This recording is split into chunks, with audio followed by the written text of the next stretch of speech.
আজকে আমরা মুসলমানের সন্তান হইয়া আমরা একজন আহলে সুন্নাত ওয়াল জামাআত হইয়া সেই সমস্ত মানুষের আদর্শে লালন পালন করিয়ার যেই সমস্ত যে বা যাহার আদর্শরে আমরার বাপদাদা যারা আহলে সুন্নাত ওয়াল জামাআতের মধ্যে ছিলাম তারা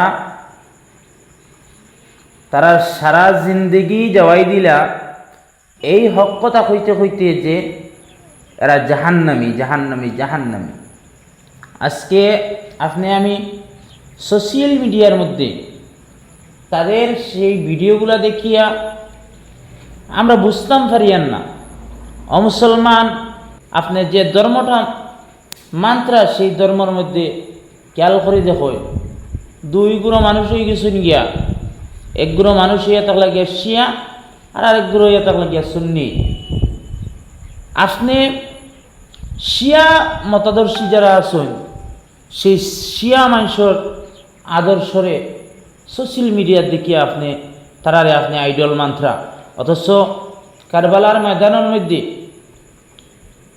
আল্লাহ রসুল সাল্লাল্লাহু আলাইহি ওয়াসাল্লামের নাতিয়ে 70 লাগিয়া জান দিলেইছেন।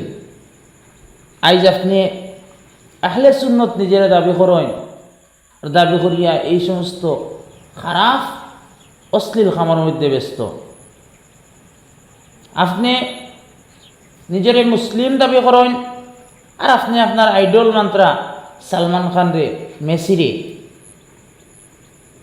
বড় দুঃখ লাগে, বড় আফসোস লাগে আজ মুসলমানের সন্তান হল কোন জায়গার মধ্যে যাইতরা। এই জিনিসটা আমরা চিন্তা করা দরকার।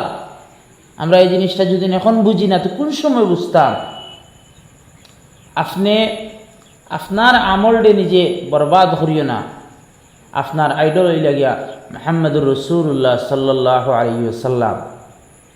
আপনি যে আদর্শ লালন পালন করেন সেই আদর্শ ইয়া থাকলো ইসলামের আদর্শ। কোন জিনিস ইসলামের মধ্যে নাই?